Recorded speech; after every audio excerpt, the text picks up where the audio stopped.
Salut tout le monde et bienvenue dans mon club vidéo. En fait, oui, cette première vidéo qui est un genre de dérivé de Sur la route de l'horreur parce que vous savez, pour ceux qui suivent le podcast, j'achète beaucoup de films et je les regarde presque jamais parce que j'ai pas le temps. Et là, je me suis dit qu'en 2022, je me ferais une résolution. J'allais regarder des films que j'ai dans mes tablettes, dans mon club vidéo. Pour ceux qui suivent pas le podcast, là, come on, c'est une fois par semaine. On lâche pas. Le premier épisode de 2022, c'était avec Annie Richard, la dépoussiéreuse de crime. C'était une entrevue incroyable qu'on a faite juste avant les fêtes. Ensuite, on va avoir Benjamin Combs, qui est le réalisateur des films Commando Ninja et de son prequel, et que le nouveau film s'en vient. C'est pas très horreur, mais en fait, c'est très gore. C'est plus action des années 80-90, mais ça vaut la peine. Benjamin est une personne incroyable qu'on a fait une entrevue avec. C'était super le fun. Donc, quel est le concept de cette nouvelle petite émission, capsule, en fait? C'est pas compliqué, hein. Moi, je veux prendre un de mes films, les regarder, puis je veux en parler ensuite. Le but, c'est pas vraiment de faire une critique. Je veux pas faire de critique. Je ne suis pas un critique. Je veux juste parler et, comme vous savez, Sur la route de l'horreur, on aime ça dire des anecdotes. Alors, je me suis dit, bon, j'allais me mettre dans l'ambiance des fêtes et j'allais commencer avec un film qui s'appelle Secret Santa, qui est un film de 2018, un film d'horreur qui se passe à Noël et qui est réalisé par mon nouveau meilleur ami, Adam Marcus, qui est le réalisateur de Jason Goes to Hell. Jason Goes to Hell, the final Friday. Et si vous savez que je suis un fan fini de Jason Goes to Hell et qu'Adam Marcus, c'est mon nouveau meilleur ami depuis qu'il m'a aidé à faire un prank magistral à Martin Bruyère l'été passé. Je te donne 2 minutes pour me dire pourquoi t'aimes pas Jason Goes to Hell. C'est la seule chance que tu vas avoir le temps de t'exprimer. OK, j'y vais. Le réalisateur, il est trop paresseux pour filmer des scènes pour l'introduction, puis il décide d'utiliser du stock footage. La direction photo, elle vaut pas de la Christine marde. Wow. Quelle surprise! The technical wizard doesn't like Jason Goes to Hell. That is so low.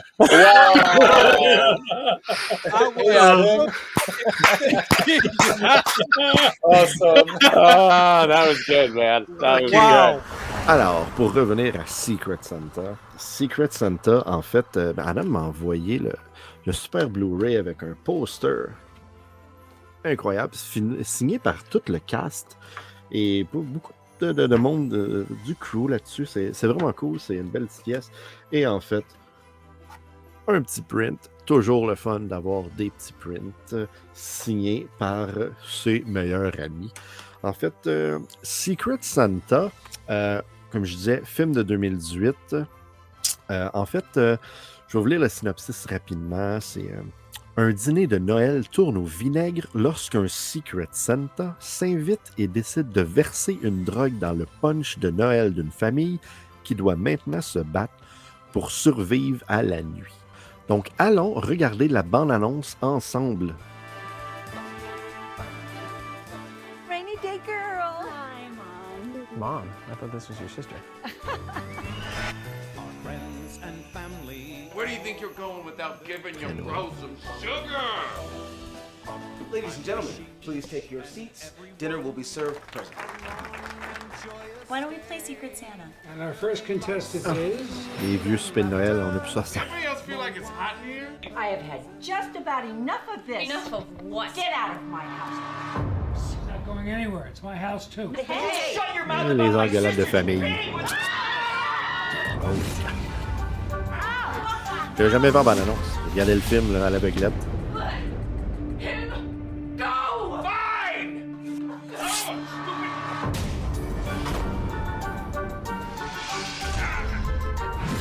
We need to go to the neighbors right now. OK. Ah. Everybody okay?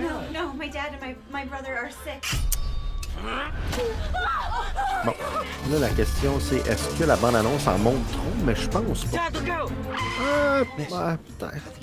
Non, c'est correct.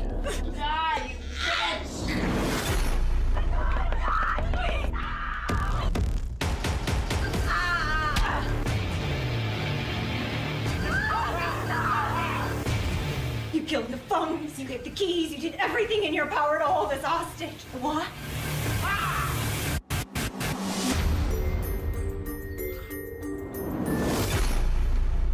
Vous voyez, quand je veux faire ces petites capsules-là, autant que je veux donner des anecdotes, j'aime ça aussi faire des petites entrevues. Fait que je me suis dit, pourquoi pas essayer d'avoir Adam Marcus pour venir parler du film. It started, the actual reasoning for making the movie, we had just formed Skeleton Crew. This was in 2015. And it was October. It was actually right after AFM, the American Film Market down in Santa Monica. Mm-hmm. And my partner, Brian Sexton, came to Deb and I, was like, look, everybody's out of horror. Like, nobody has a horror film. Like, the AFM was really like, there was a problem because there's usually a glut, and now suddenly there was none. And he said, we need a horror film, and we need it like right now. I said, oh, okay. And we were looking for the first project to make out of Skeleton Crew. So I was like, what are you thinking? He says, anything we can make for no money. Of course, you know. All right. So I looked through our scripts, and, you know, Deb and I have written over 80 movies. And so I'm looking through all the stuff we have, but I'm like, well, for no money at this time of year, that's horror, that's this low budget.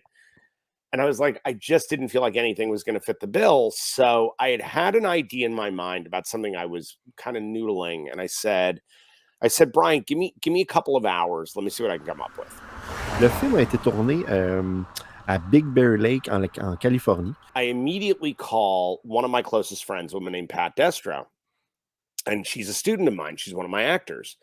And so I said, look, Pat, I said, remember how you have that house up on Big Bear Lake that you guys rent? And she's like, yeah. I said, remember when you told me that I could use it to shoot there if I needed to? She's like, absolutely. I said, well, listen, I have a movie idea, but I need the house and I need you because I want you to be in the movie. She's like, fantastic. Et Adam Marcus a demandé à cette actrice-là, est-ce que ça serait possible de demander à tes voisins de laisser leur lumière de Noël partout? Parce que je veux que ça file Noël quand on va filmer. I said, we're going to shoot the first 2 weeks of January. So if you can give me that space till Martin Luther King Day and get all of your neighbors, she said, give me 10 minutes, I'll call you back. I said, great. She goes out, she checks, she finds out that everybody is willing to do it. And there were 2 houses on either side of her house on the lake that were rental houses. And I said, can you ask them if I can rent those houses from them? So all the cast and crew can stay there. Exactly. Which is exactly. Cool. So I have 3 houses right on the lake. That's where we're going to do it. So then I said, okay, I've got an idea for a movie. I start calling all of my actors that I wanted to be in this thing that I thought could be perfect for the movie. So I call everybody up.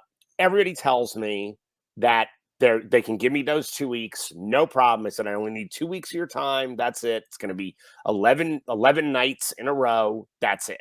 No breaks. Great. The one guy who says to me, oh, Adam, man, in the middle of there, I got to go because I'd have to do a thing, but I can come back. He said, will that work? And I said, sure, man, I'll just kill you first. Done. Now, mind you, there's no script. There's no nothing at this point. This is the day I'm coming up with the idea for the movie. So this was October 31st, and you shot 2015, and we shot. We started the first week of January 2016. So and you had no script at that time. No script. Nothing. Wow, that's cool. We started writing that night on October 31st, and we finished November 20th.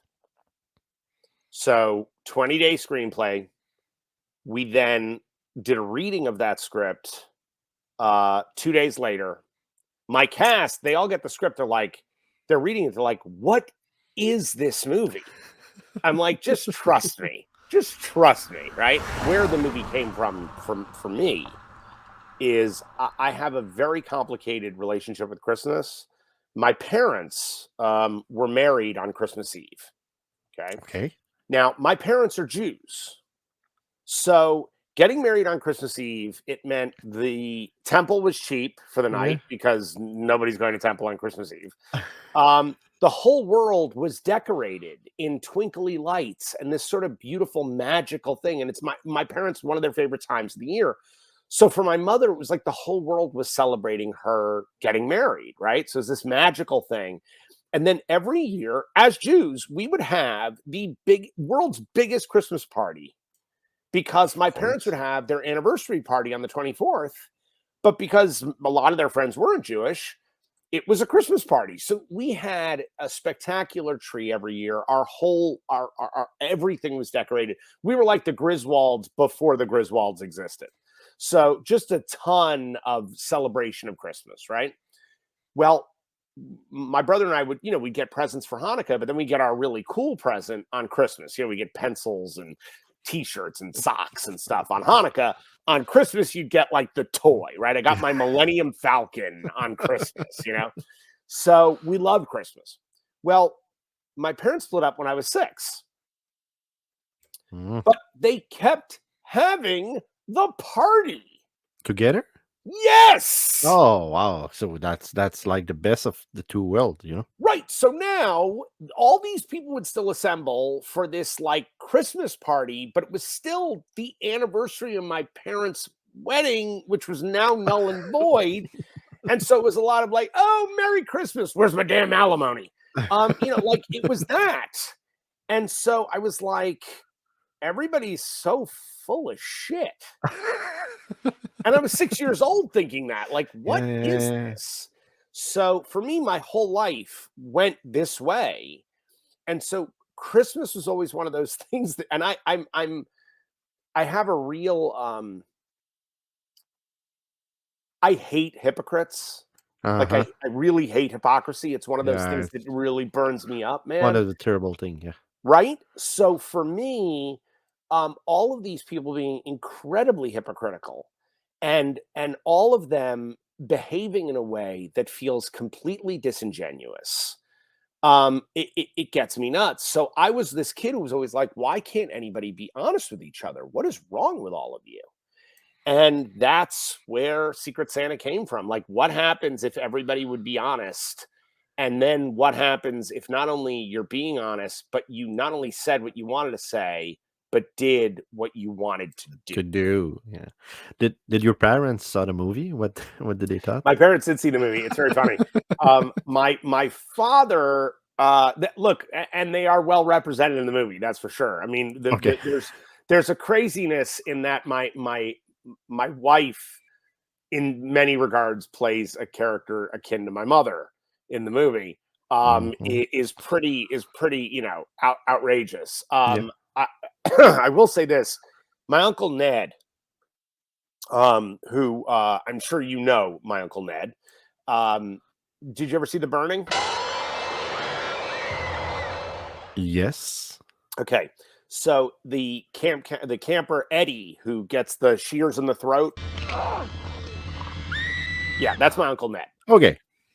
Yes, my family, there's a bunch of like horror royalty.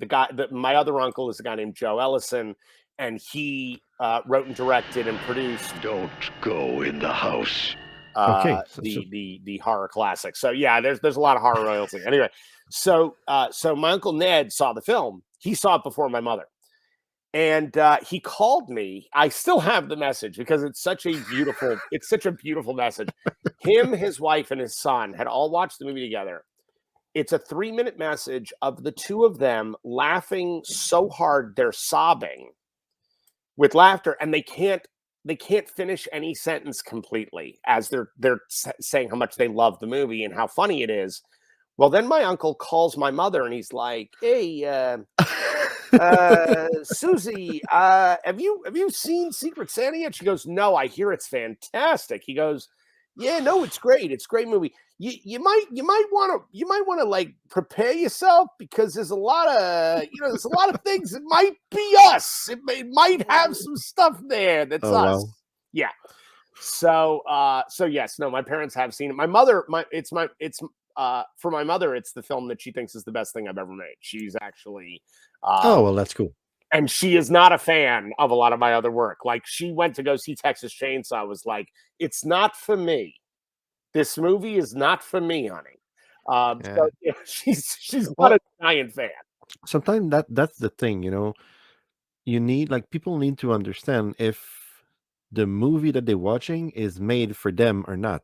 Like Right. saying, this movie is a piece of shit, but maybe it's not made for you. Absolutely. Yep. There's a huge difference. When I remember seeing Texas 3D Mhm. in the theater, and I remember I was with one of my friend, and it was in 3D. And at some point, when you're sitting down and you see that you have like something on your shirt, Yeah. I was just like that. And at some point I saw, and when I turned back, it was the scene where Leatherface is throwing the chainsaw, and Right. I dodge, and my friend was like, did you really like move? I was like, just shut up, please. It was one of these moments. Ça met en vedette plusieurs acteurs un peu méconnus. Il y a un gars qui s'appelle Michael Raleigh qui joue le boyfriend, là, le chum de la fille qui arrive à la maison. Puis qu'est-ce qui est drôle, c'est que ce gars-là, il a joué dans plein de films de Hallmark de Noël. Fait que c'est super drôle de le voir complètement disjoncté dans ce film-là. Michael Rady, for example, the guy who plays the boyfriend, Ty, Uh-huh. he was my next door neighbor. And he was part of my theater company. He was one of my actors. And so he's right across the way from me. And the night that I came up with this idea, I walked over. I said, "Hey, Michael, listen, I got a part for you in a new movie he's writing. He said to me, he said, "You're kidding me." I said, "No, man. So I just want to know if you'd be interested in doing that." He goes, "Interested? I'm in." I said, "Well, do you want to know the character?" He goes, "You're making a horror movie and you want me in it? I don't care. I'm in. Done." So that was the way. And Michael is the king of the Hallmark and Lifetime movies. That's what I was about to say. I went to see, his internet movie database, just to see, who he was exactly. I was like, this guy playing a bunch of Hallmark movies. Like my wife is watching not horror movies, Hallmark movies since like early November. Like it's like only that playing at my place. And I was like, I saw that guy before in those kind of movies, and seeing him like just being in Secret Santa is amazing. Il y a Drew Lynch aussi. Drew Lynch qui a été à America's Got Talent. Le gars a eu un accident de softball et depuis ce temps-là, il bégaye. Drew was a student of mine since he was 18 years old. I knew Drew before he had the stutter. Oh, really? Yeah. Yeah. Okay. When he first got to me, he had no stutter. And then he had the accident that caused the stutter. And no, Drew was my student for almost 10 years. Okay. Yeah. Yeah. During America's Got Talent and all of that, I was his teacher. Yeah. So you kind of wrote the part saying, it's going to be amazing if you're in it, and with all the stutter and everything, it's going to feel okay. So at first, when I was watching the movie, I was wondering, is it like an actor who pretend to be, to have the disabilities or not? And when I read about it and I saw American Got Talent, that I never saw him before, I was like, oh wow, this is like great, like to be, to accept to do that kind of role and stuff. So it's really cool. No, look, the part of the trick with the movie, look, and also what I teach when I'm working with actors, you have to accept who you are. That's it. Like, I love this idea that everybody's going to be Daniel Day-Lewis. There are no Daniel Day-Lewises. This idea that there are chameleons is just a big lie. An actor is the person they are, and they bring what of themselves they can to each character to fill that character out. But the truth is, you don't go to see a Leonardo DiCaprio movie because you want to see him do his best Jared Leto impression. You want to see Leonardo DiCaprio. That's what we go for. You go to see Tom Cruise be Tom Cruise, right? That's and yes, there are exceptions to that rule. Meryl Streep pours herself so completely into a character that you lose the person, but it's becomes this other person. But for the most part, actors are who they are. De Niro, Pacino, the list goes on and on. Jessica Lange is always sort of Jessica Lange. That's what we want to see. So I try to get my students to embrace this concept of I want you to be the brand. You're the brand, right? And so, let's say like Ryan Lee Seaton, who plays the evil sister Penny. Mhm. When I came to her, Ryan is a woman of size. Yep. And I was like, look, Ryan, if you want to do this role, great. I'm writing it for you. Here's the problem. I'm going to say some stuff that's evil, that's horrible. Yeah. About things that are not personality traits, things about yourself, about your body, about you. You have to be okay with that as an artist. If you're not, then don't do this movie. Yeah, exactly. And she was like, Adam, I trust you completely. No problem. And again, it's why I love her so much, where I'm like, see, this is the thing. If I'm going to say something against, body shaming, I have to actually body shame in the story. I have to give the example of what it is that I think is disgusting. So it's funny when the movie premiered at Fright Fest in Glasgow, Mhm. which was one of the first festivals it was at. It was amazing. And Fright Fest, we did Fright Fest Glasgow and London, which almost no films ever do both. And then Fright Fest picked the film up for British distribution. It was the first movie cool. it was the first movie they'd ever picked up to distribute, which is amazing, right? And so anyway, when we were in Glasgow, the audience loved it. Like we had an incredible screening in Glasgow, right? Standing ovation, the whole bit. And right after the screening, there were all these tweets. There was a tweet storm coming out of the thing of people giving it wonderful reviews, which was, really magnificent. And I'm at a restaurant with the festival director, right? And one of the tweets comes out, and the tweet is homophobic, anti-Semitic, bigoted, racist, all this thing. And it says, really, Fright Fest, this is the best you can do? And the festival director, who was the guy who was buying the film to distribute the movie, he turned to me, he said, Adam, that needs to be our poster. And I was like, Wow. You're 100% right, Alan. You're right. Because I'm like, this person obviously does not get that this movie is against all of those things. That's Exactly. the point of the movie.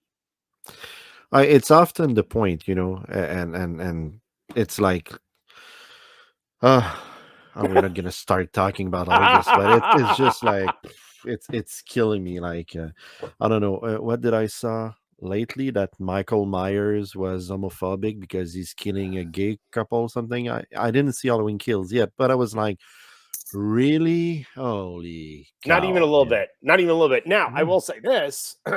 The treatment of the gay characters in the movie, that you could take issue with. I don't mean they're getting killed. Uh-huh. Michael Myers hates all people. He wants to murder everybody.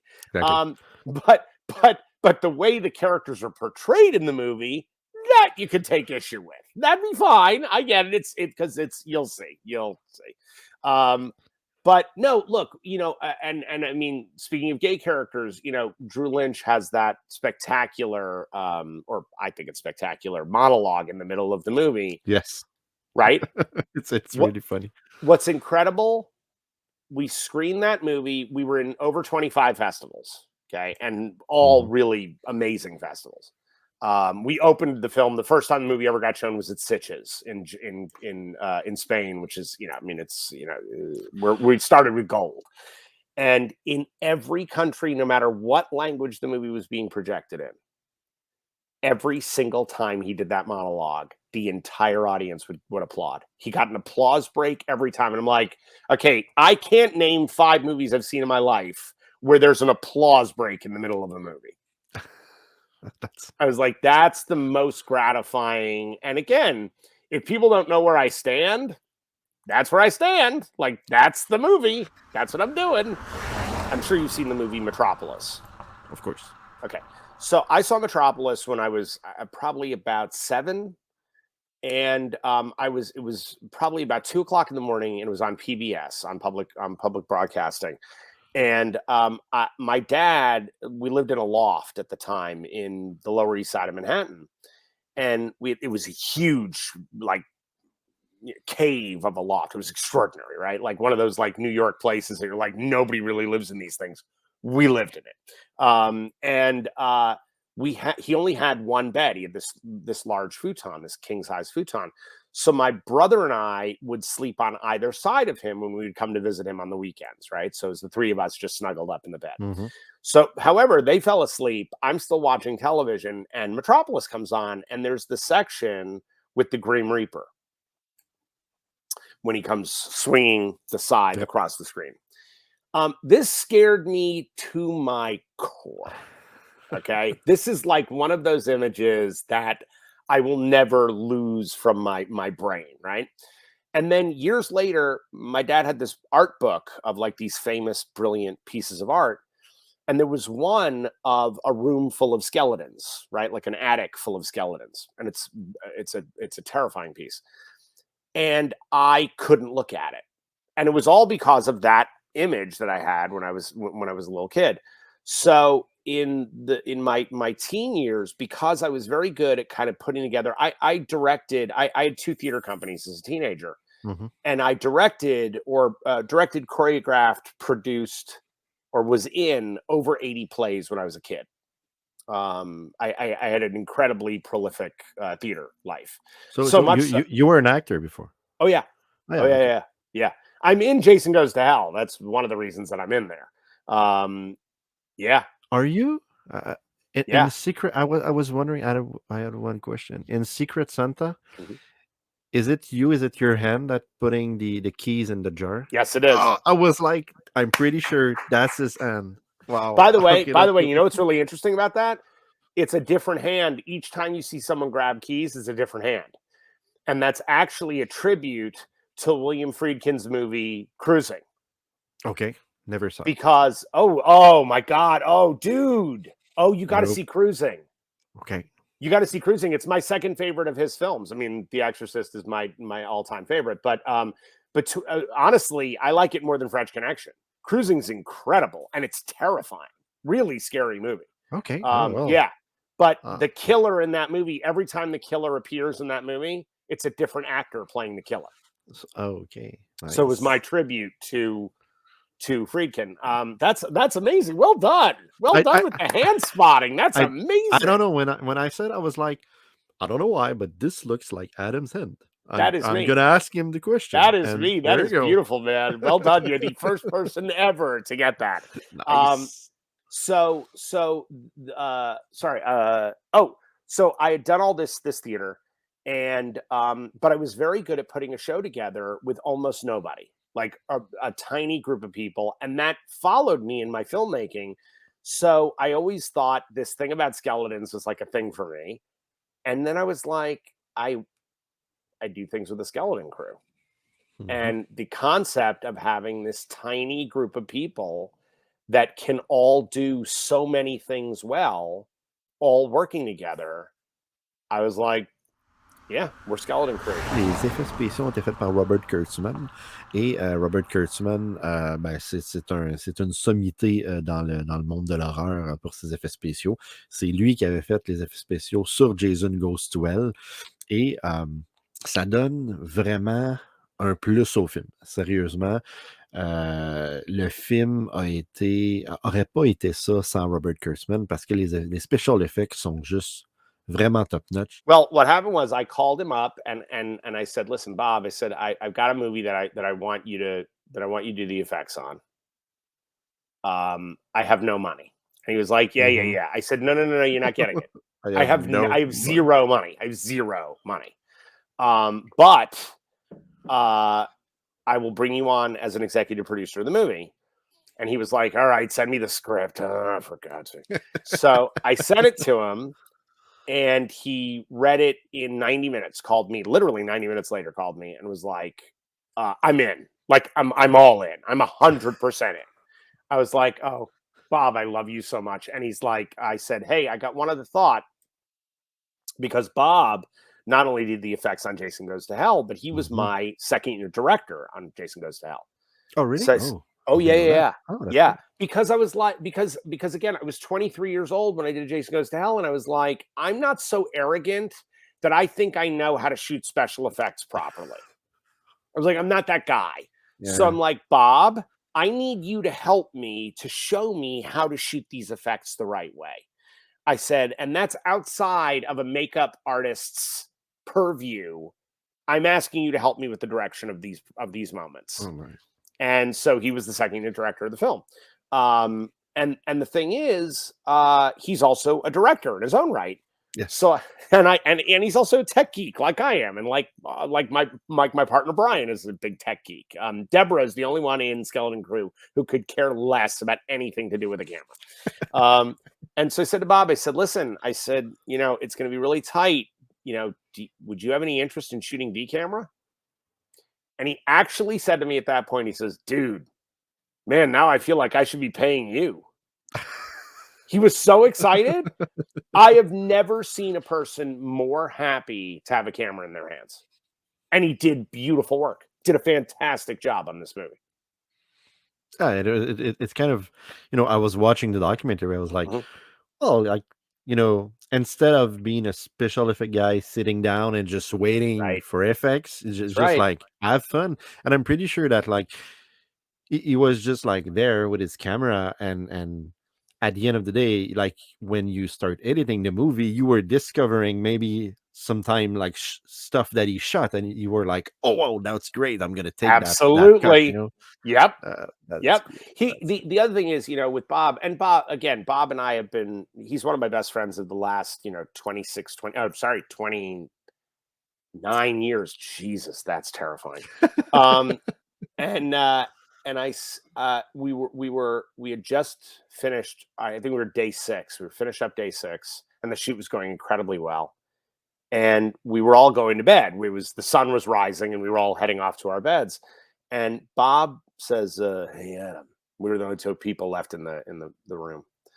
And I was like, yeah, Bob, what's up? He goes, I just wanted to say thank you. And I'm like, dude, thank you. I'm thanking you, man. Like, no, you don't have to give me. He goes, no, not for this. He says, I just want to thank you for reminding me of why I wanted to be a filmmaker in the first place. It's like, this is actual movie making. No bullshit, no egos. This is what it's supposed to be. And he walks over and he hugs me. And Bob is not a big hugger. Okay. and I pull back from the guy, and he's got tears in his eyes. I was like, oh man, like now this is like the best day ever. Like, this is amazing, dude. So yeah, it was that kind of shoot. One last question. Yeah. I have to ask. Well, two last thing actually. Please. You kind of put a Jason Goes to Hell Easter egg in Secret Santa with the fake head, Yes, I sure did. That's cool.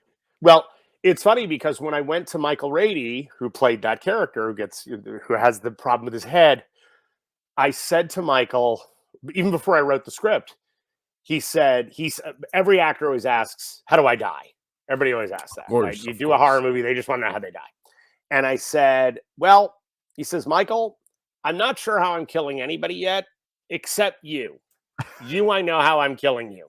Because Michael Rady looks a lot like my brother Kip back when Kip did Jason Goes to Hell. So, And I've had that head sitting in my garage for 25 years at that point. And I was like, well, I got a new use for it.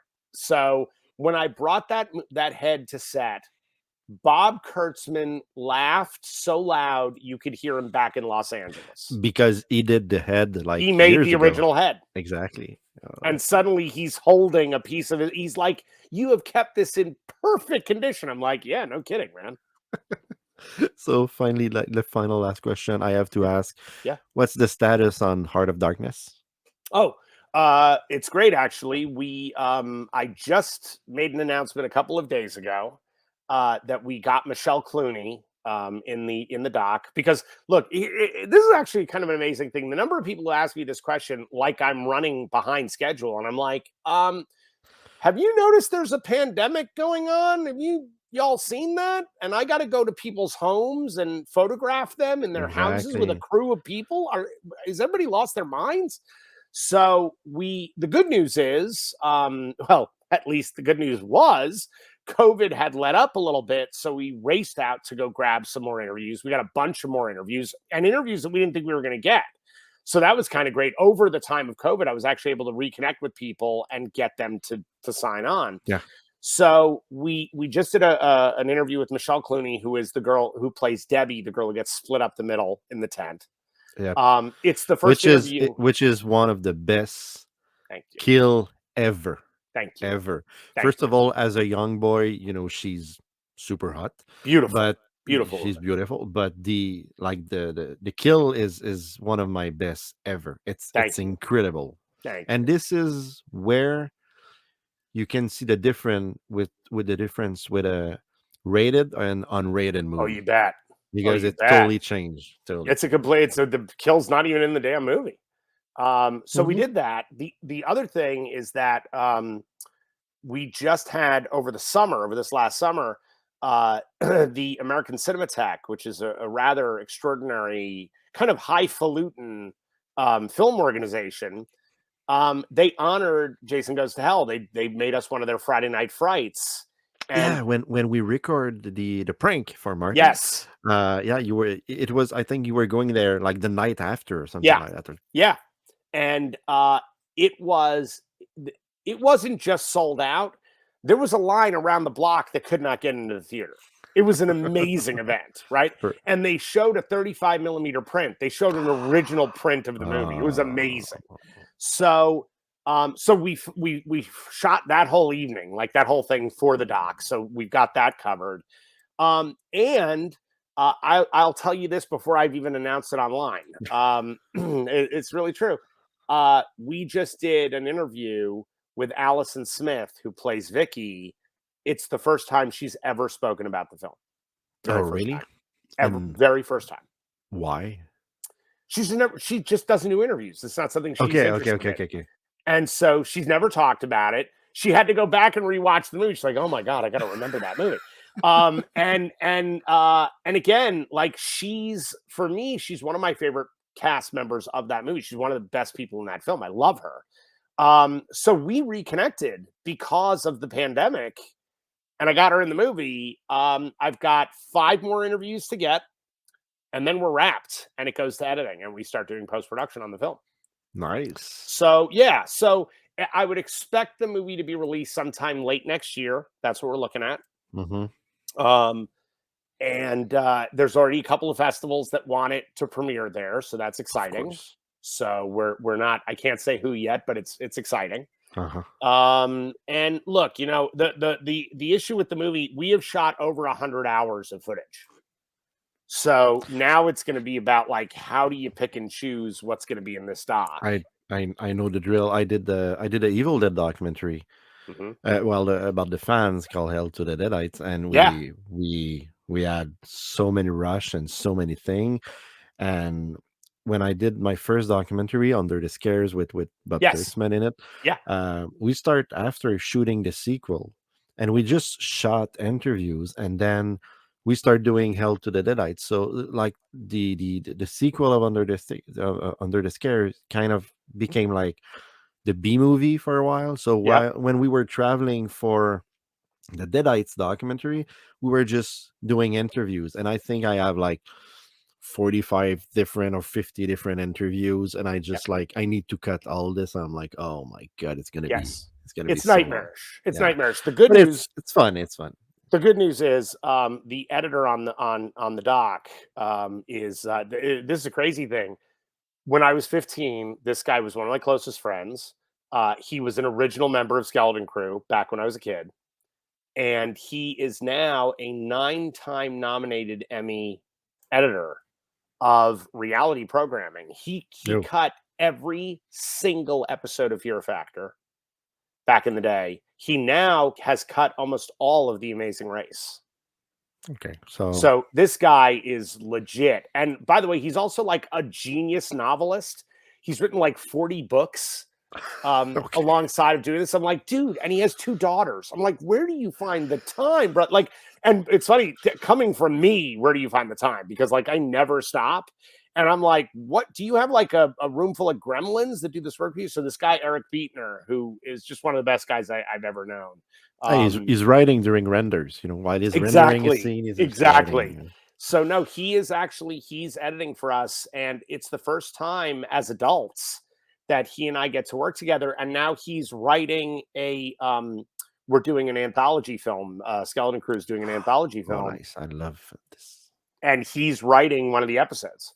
So it's pretty cool. Like again, just getting to bring my family, and it's funny because you mentioned the documentary on the Secret Santa disc. The thing about that disc, and why I always tell people, like, yeah, you can stream it, that's fine, but the disc is important because the movie is such an FU to families. This idea of like who you're born to is who you should stay with your whole life, which I think is such BS, where the documentary is this totally pro-family film, but about the family of people you carry with you your life, the people that you choose to be your family. Yep. And that's kind of what my filmmaking career has been. It's like this like amazing island of misfit toys that all get to make cool stuff together. So, yeah. Perfect. Last sentence to finish this interview. It's amazing. Donc voilà. Je vais pas avoir d'invités à toutes les vidéos. Je vous promets pas non plus de vous faire une vidéo par semaine parce que ça en fait quand même beaucoup. Mais aussitôt que je peux, je vais vous mettre ça en ligne, disponible exclusivement sur YouTube. Et j'espère que vous allez essayer de voir Secret Santa. Vous pouvez l'acheter directement sur le site d'Adam Markins, sur Skeleton Crew. C'est disponible, ça l'encourage le cinéma d'horreur. Hein. Et voilà, merci beaucoup et on se voit dans un prochain podcast.